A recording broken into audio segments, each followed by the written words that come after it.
आदाब दोस्तों।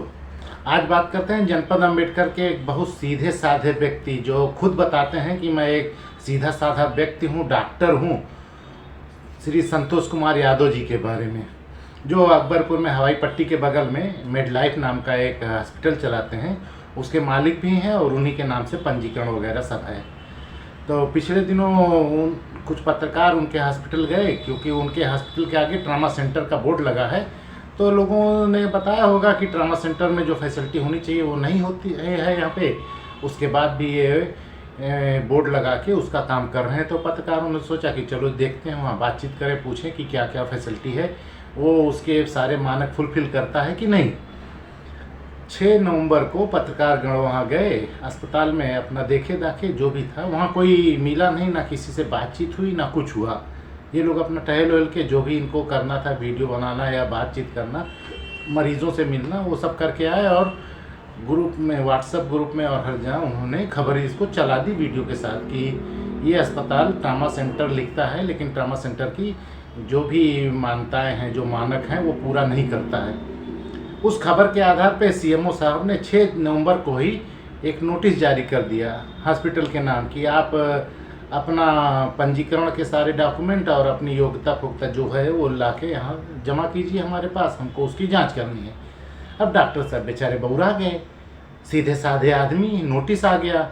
तो 7 तारीख को उन्होंने भी एक चाल चली। अब इतनी आसानी से थोड़ी ना हार मान लेने वाले हैं।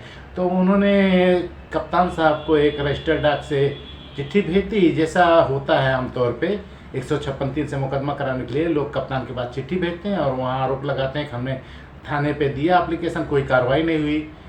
तो उन्होंने कप्तान साहब को रजिस्टर डाक से चिट्ठी भेज दी और उसके बाद कुछ दिन बीतने पर वो अदालत में सीजीएम के यहाँ जाके 156(3) से मुकदमा दायर कर दिया।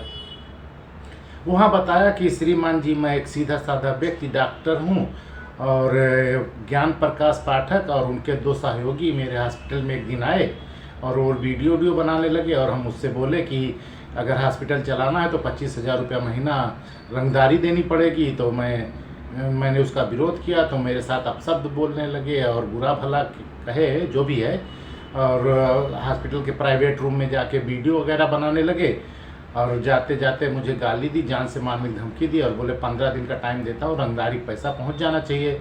मैं सीधा साधा आदमी हतप्रभ रह गया, हैरान परेशान, और मैंने थाने में एप्लीकेशन दिया और उस पर कोई कार्रवाई नहीं। मैं आपके यहाँ आया हूँ महोदय, मुकदमा दर्ज कर लिया जाए। संलग्नक में हुजूर ने अपनी डिगरा जो था वो लगा दिया और सीसीटीवी रिकॉर्डिंग की, बोले पेन ड्राइव है।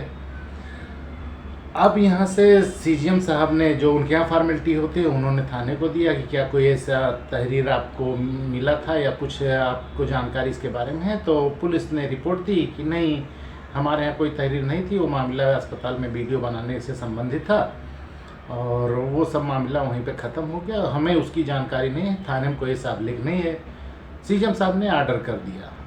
सीजीएम साहब ने अपने आर्डर में लिखा कि उनकी एप्लीकेशन पढ़ी गई, एप्लीकेशन में उन्होंने जो लिखा है वो सत्य प्रतीत होता है, मुकदमा दर्ज करने लायक है और मुकदमा दर्ज किया जाए।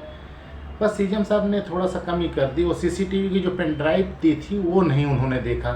पेन ड्राइव देखते तो इसका आरोप उड़ जाता, क्योंकि सच्चाई ये है कि ये उस दिन अस्पताल में था ही नहीं।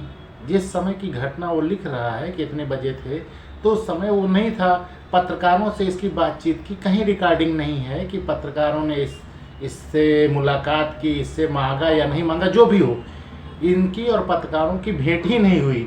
और इतना बड़ा आरोप लगाता है कि मुझसे रंगदारी मारी और जान से मांगने का की धमकी दी और कहा 15 दिन में नहीं दिया तो फलाना ढिमका कर देंगे।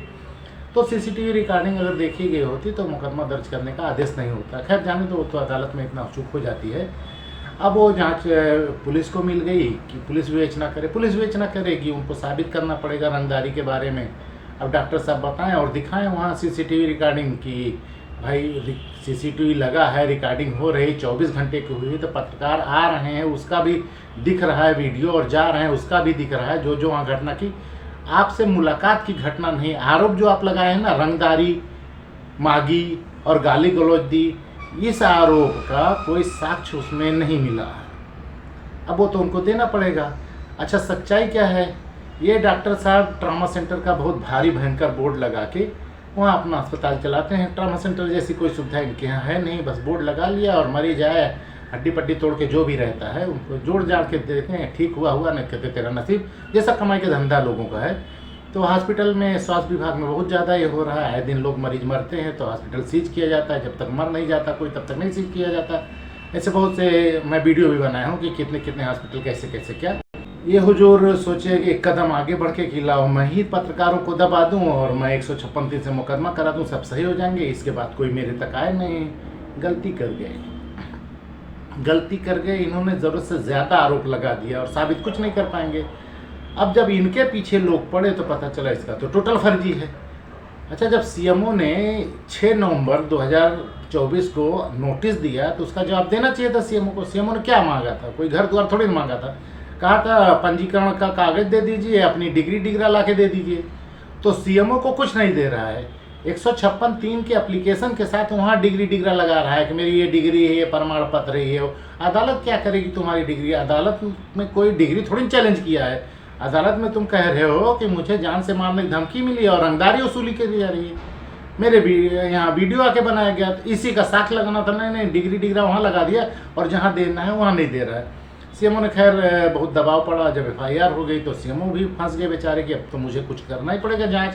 उन्होंने अनुस्मारक पत्र भेजा है कि आपको 6 नवंबर को दिया गया था और आपने अभी तक वो चीज़ें नहीं लाई हैं, तत्काल ला के दे दीजिए।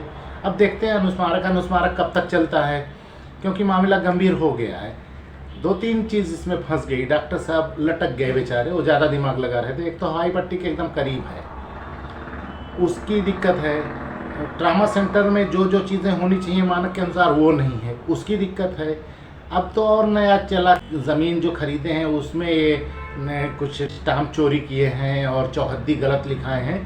अब पत्रकारों से लड़ना कोई आसान बात थोड़ी ना, और भी अगर खोजी पत्रकार हो, क्राइम रिपोर्टर हो, तो उनका तो काम ही यही है इधर से उधर साक्ष्य ला के लगाना। तो डॉक्टर साहब लड़ तो गए बेचारे, लेकिन तैयारी मजबूत नहीं की। वो जो होता है ना कि पैसा खर्चा करेंगे और अदालत से एफआईआर करा लेंगे, एक बार एफआईआर हो गई तो पत्रकारिता इनकी ख़त्म हो जाएगी, फलाना ढिमका वो। तो ठीक है, प्रयास करना चाहिए इंसान को, और डॉक्टर साहब ने प्रयास किया और मैं उनके प्रयास करने की मेहनत को सराहता हूँ कि बेचारे बड़ी कोशिश किए। अब दांव उल्टा पड़ जाए तो क्या कहें, उसको भाग्य का लेखा ही कह सकते हैं। अब सब तो किए, इतने साल तक तो कमा लिए, ट्रामा सेंटर उन्टर कह के किराए के मकान में आप अस्पताल खोले थे, उससे कमाए के अस्पताल बना लिए, खुद की ज़मीन खरीद के बिल्डिंग बना लिए। और कितना चलोगे यार फर्जीवाड़ा करके? अब बंद होना चाहिए, इतना दिन बहुत हो गया। न्याय भी तो कुछ है, कानून भी तो कुछ है। अब जांच होगी तो ट्रामा सेंटर निकलेगा, उसी में हड्डी जोड़ी जाएगी, तब डॉक्टर साहब को पता चलेगा कि मीडिया से लड़ना आसान नहीं है, और सच्चे मीडिया से तो बिल्कुल ना लड़ो। हाँ, कोई दलाली उलाली करता हो, पैसा लेता होता हो, जो रंगदारी उंगदारी, उससे लड़ जाओ, कोई बात नहीं, कल ही पैर पकड़ लेगा, हुजूर आप माफ़ कर दीजिए, पैसा मांगा था ना दीजिएगा। लेकिन जो पैसा वैसा नहीं मांगते उससे लड़ोगे तो चिथराए देगा, जैसे अभी चिथराए रहे हो। तो एक डॉक्टर साहब का तो समझ लो क्रियाक्रम हो गया है। अब समय जो भी लगे, बेचारे एफआईआर करा दिए हैं, एफआईआर की विवेचना चल ही रही, उसमें देखते हैं क्या होता है। और उनके अस्पताल का तो अब राम नाम सत्य ही है।